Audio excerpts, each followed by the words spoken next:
नसीब, किस्मत, ये सब बातें कभी कभी सच साबित हो जाती हैं। आज की कहानी में भी सेम कुछ ऐसा ही होता है कि एक लड़की जो कि 5 बहनें होती हैं और 5 बहनों में सबसे बड़ी लड़की होती है, और उस लड़की को जब सयानी होती है तो उनके माता पिता को ऐसा लगने लगता है कि अब इसकी शादी करवा देनी चाहिए। विचार करते हैं और विचार करने के बाद जब उसकी शादी होती है तो वो एक सेठ के यहाँ जाती है दुल्हन बनकर, जो कि एक सुनार होते हैं, सर्राफा के दुकानदार होते हैं। और वहाँ जाने के बाद वो कुछ समय वहाँ रहती है। वक्त जब पलटता है तो फिर वो अपने लौट कर पीछे वाले समय में आ जाती है, जो कि एक शादी बारात में जो काम करते हैं वेटर, वो काम करती थी। और फिर लौट कर किस्मत वहीं पर लाकर खड़ा कर देती है। एक सुनार की पत्नी सेठानी बनने के बाद फिर एक वेटर की नौकरी करने लगती है, और फिर उसके बाद शुरू होती है दूसरी किस्मत, जो कि फिर उसको एक सुनार ही बनना पड़ता है और सुनार की सेठानी बन जाती है। क्या होता है इस कहानी में वो जानेंगे। नसीब का खेल किसे कहते हैं ये परखने की कोशिश करते हैं। तो आप इस घटना में बराबर बने रहिएगा और घटना को जानने की कोशिश करते हैं, और आशा करते हैं कि आप अपने परिजनों के साथ बेहद खुश, मस्त और खुशनुमा जिंदगी का लुत्फ उठा रहे होंगे। तो वीडियो में आगे बढ़ने से पहले आपसे बस वो एक छोटी सी रिक्वेस्ट कि अभी तक अगर आपने हमारे चैनल को सब्सक्राइब नहीं किया है तो सब्सक्राइब कर लें, एक लाइक करके एक छोटा सा कमेंट अवश्य कर दिया करें, ताकि मेरा हौसला बढ़ता रहे। क्योंकि अभी हमारा चैनल छोटा है और हमें आपके सपोर्ट की बहुत ज़रूरत है। मैं आपसे हूँ, आप हमसे नहीं। तो नमस्कार, आदाब, शास्त्रीय काल। मैं अजय कोहली। आज की जो सच्ची कहानी मैं आपको सुनाने जा रहा हूँ, ये कहानी पश्चिम बंगाल से शुरू होती है और दिल्ली में जाकर ख़त्म होती है, और फिर वहाँ से शुरू होती है और बिहार में जाकर ख़त्म होती है। ये कहानी 3 राज्यों में चलती है और तीनों राज्यों की कहानी है। इसको कैसे मिलाया और कैसे ये कहानी बनी वो जानेंगे। दरअसल पश्चिम बंगाल में रहने वाले एक भुवन कुमार, जो कि भुवन विश्वास होते हैं, ये अपने परिवार से, हल्के परिवार से थे, गरीबी स्थिति थी इनकी। और ये बचपन में लगभग 15 साल की उम्र में ये अपने दोस्त के साथ वहाँ से निकल आते हैं, और निकल कर ये दिल्ली चांदनी चौक पर आ जाते हैं। यहाँ पर ये एक चाय की दुकान में नौकरी करते हैं, और चाय की दुकान में नौकरी करते करते जब वो चाय देने जाते थे तो वहीं पर एक जगह होती है सुनार की, जो सुनार बाजार था, जिसको चांदनी चौक कूचा महांजलि बाजार कहा जाता है। उस बाजार में जब वो चाय देने जाते हैं तो वहाँ पर जो सर्राफा के दुकानदार होते हैं वो उस लड़के को बड़े प्यार से लेते थे, क्योंकि वो विश्वास था, उसकी जाति विश्वास थी, उसका धर्म विश्वास था, मजहब विश्वास था। नाम से था वो त्रिभुवन विश्वास। अब उसका प्यार उन दुकानदारों का था। वो चाय देता और चाय के बाद अपने वापिस आ जाता, जो वो पैसे देते वो अपने मालिक को देता। ये सब चलता रहा, लेकिन एक दिन उस विश्वास के दिमाग में ये चला कि मैं भी सुनार बनूंगा। उसने कोशिश की, और कोशिश करने के बाद उम्र उसकी धीरे धीरे बढ़ती रही। जब 2 साल गुजर गए तो उसने एक सुनार की दुकान में नौकरी करना शुरू कर दिया। वहाँ पर जब वो दुकान में नौकरी करता रहा तो वहाँ से उसने सामान बनाना सीख लिया, कैसे अंगूठी बनाई जाती है, कैसे कंगन बनाए जाते हैं, कैसे चूड़ियाँ बनाई जाती हैं, कैसे मंगलसूत्र बनाए जाते हैं। ये सुनार की दुकान में जो आइटम बनते हैं वो धीरे धीरे वो सीखने लगा। लगभग 5 साल लग जाते हैं उसको वहाँ ये आइटम बनाने के लिए। ये सब चलता रहा। उसने वहाँ से धीरे धीरे नौकरी करके ऐसा सोचा कि पूरा प्लान समझ लिया वहाँ से कि कैसे ये सोना लाते हैं और कैसे इसको बनाते हैं और फिर कैसे इसको बेचते हैं। ये सब वो समझ चुका था। धीरे धीरे उसने पूरा प्लान बना लिया, और फिर उसने उसी मार्केट में एक छोटी सी दुकान खरीदता नहीं, किराए पर लेता है। और किराए पर लेने के बाद फिर ये वहीं पर एक दुकान करता है, और उस दुकान में जो पहले से वहाँ पर लड़के कर रहे थे काम, उन लड़कों को अपने पास रखता है और वहाँ दुकान शुरू कर देता है। धीरे धीरे वो दुकान चल पड़ती है। दुकान इतनी चल पड़ी कि दुकान में 4 नौकर रहने लगते हैं, और 4 नौकर में 4 नौकर होते हैं पश्चिम बंगाल के, और 1 नौकर होता है बिहार का, जिसका नाम राजेश होता है। अब ये राजेश देखने सुनने में सुंदर था, पढ़ा लिखा था। उम्र इसकी होती है 25 साल। समय आ जाता है 2015 का। 2015 में अब ये जो त्रिभुवन होते हैं इनकी उम्र ज़्यादा बढ़ चुकी थी, ये लगभग 40 साल के हो चुके थे। ये सिर्फ इधर ही लगे रहे कमाने में और अपनी दुकान बनाने में, इसको प्रोग्रेस करने के लिए। तभी एक दिन इनको ऐसा एक दोस्त मिलता है, क्योंकि वहाँ इनके व्यवहार बन चुके थे, अच्छे दुकानदार थे, अच्छा बोलचाल थी इनकी। तो एक दुकानदार इनसे बोलता है कि त्रिभुवन तुम कब शादी करोगे, तुम तो बूढ़े हो चले हो यार, तुम्हारा परिवार नहीं, तुम किसके लिए कर रहे हो। ये बात कहीं ना कहीं त्रिभुवन को चुभ जाती है और ये जो होते हैं अपने दोस्त की शादी में एक दिन पहुंच जाते हैं पश्चिम बंगाल। वहाँ जब जाकर देखते हैं तो एक शादी थी और शादी में इनको लगता है कि ऐसे हमारी भी शादी होती तो क्या होता है, इनकी हसरतें जो थी वो जाग जाती हैं। इनके माता पिता और परिवारीजन जो होते हैं वो संपर्क करते हैं इधर उधर से और उसी समय 2015 में इनकी शादी हो जाती है।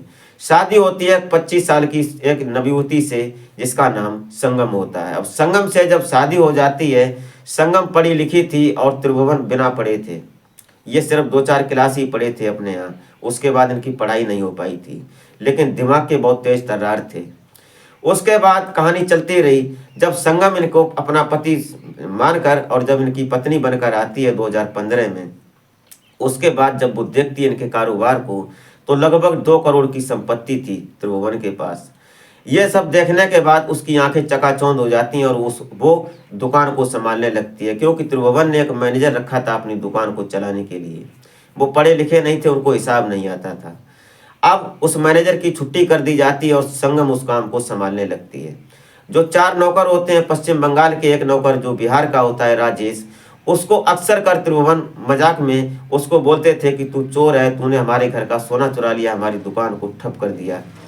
ऐसी बातें जब करते थे तो कहीं ना कहीं राजेश उससे गुस्से में झल्ला जाता था। बोलता है कि सेठ जी आप हमको बहुत गलत बोलते हो, मैंने कभी तुम्हारी चोरी नहीं की और ये सब।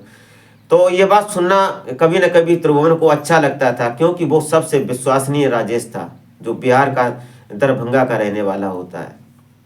एक दिन गुस्से में झल्ला कर राजेश बोलता है कि मैं अब तुम्हारी दुकान में नौकरी नहीं करूंगा, मैं अपने वापस जा रहा हूँ। और इधर इसने जो राजेश होता है, राजेश कंगन बनाने का, चूड़ी बनाने का उनके यहाँ काम करता था, उसको ये डिजाइनें बनाने का तरीका तजुर्बा था। वो यहाँ से काम छोड़ता है, अपने दरभंगा पहुँचता है, वहाँ पर किसी की दुकान पर नौकरी करता है, पैसा इकट्ठा करता है और यहाँ से भी उसने पैसा इकट्ठा किया था, उसने एक अपनी दुकान बनाई और वो भी एक सुनार बन जाता है।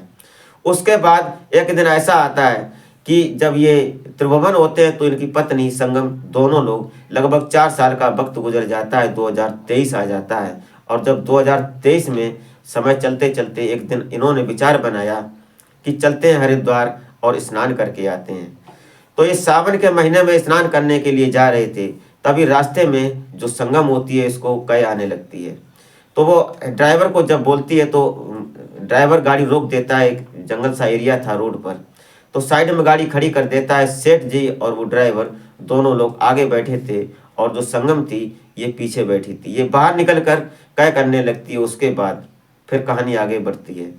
वक्त की मार थी और वक्त ने इस तरह से मार दिया कि किसी ने आवाज़ भी नहीं उठाई। ऊपर से एक पेड़ फटता है, उसकी टहनी टूटती है और गाड़ी के अगले सिरे पर गिरती है, जिससे दोनों ड्राइवर और सेठ जी दोनों दब जाते हैं।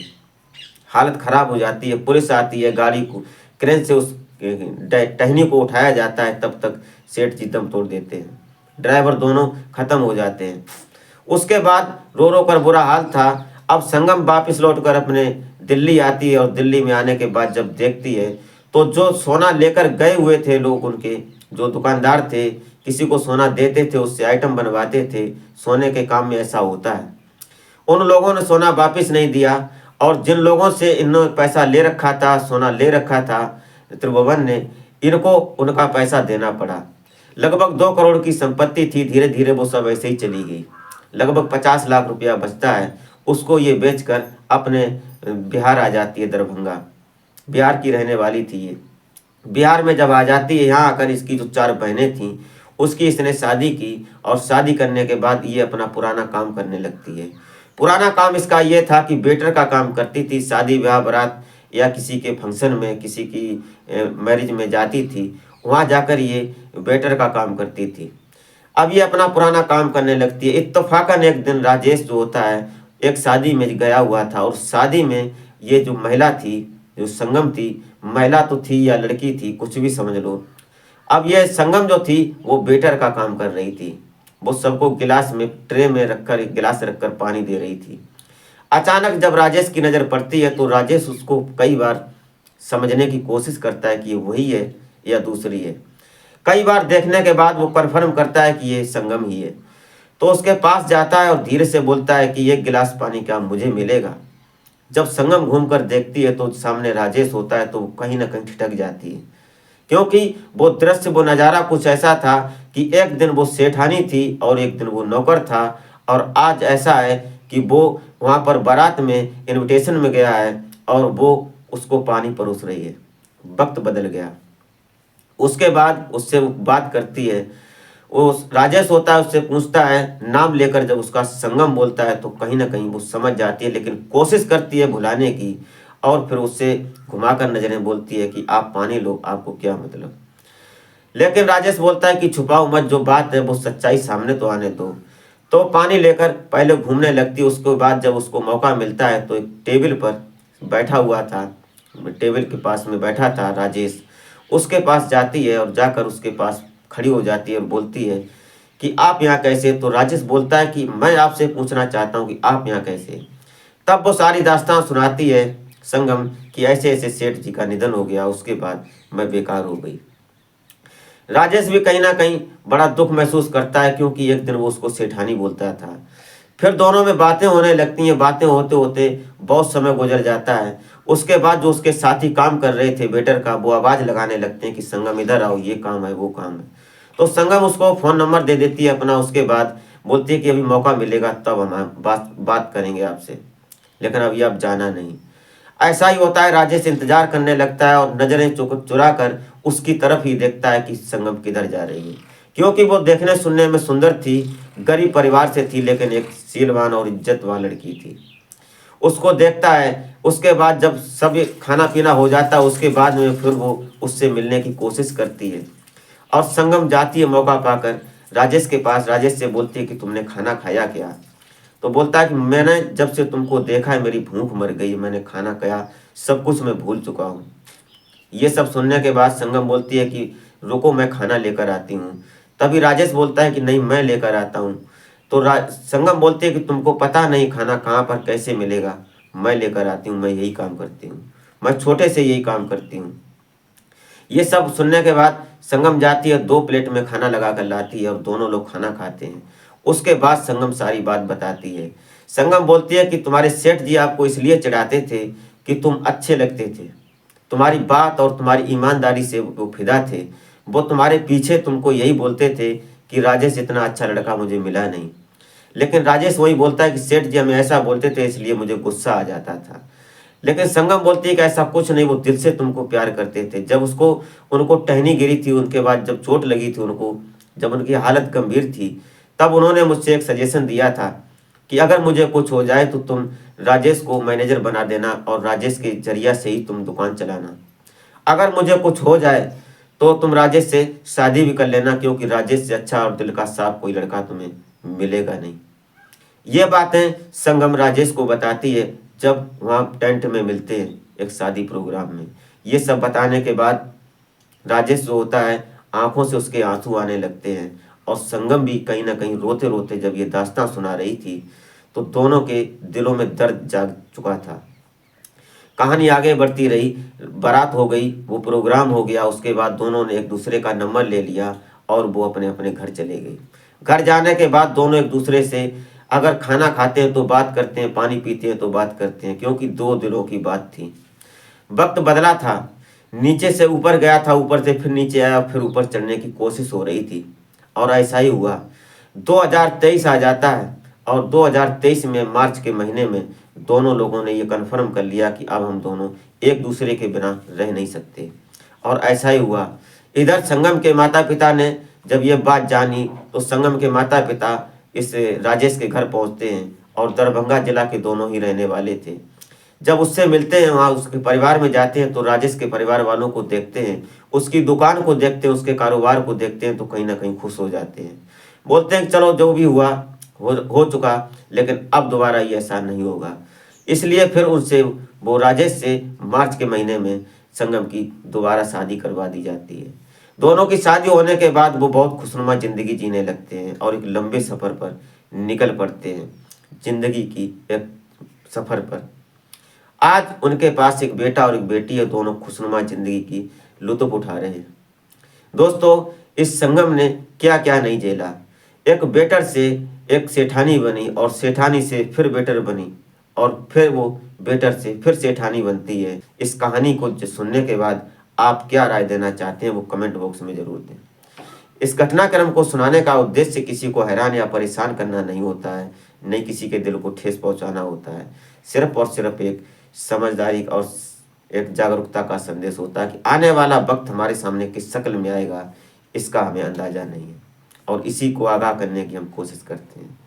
समय किसी भी पल किसी भी रूप में हमारे सामने आ सकता है, इसको समझ पाना हमारे बस की बात नहीं है, लेकिन अनुभव तो कर ही सकते हैं, उससे थोड़ा सचेत तो हो ही सकते हैं अगर हमें पहले कुछ जागरूकता मिल जाए तो, और उसी का हम काम करते हैं। दोस्तों, ये सोशल मीडिया से उठाई हुई कहानी है, इसमें मैं या मेरा चैनल कोई जिम्मेदारी नहीं लेता। तो मिलते हैं फिर नेक्स्ट वीडियो में, तब तक के लिए जय हिंद।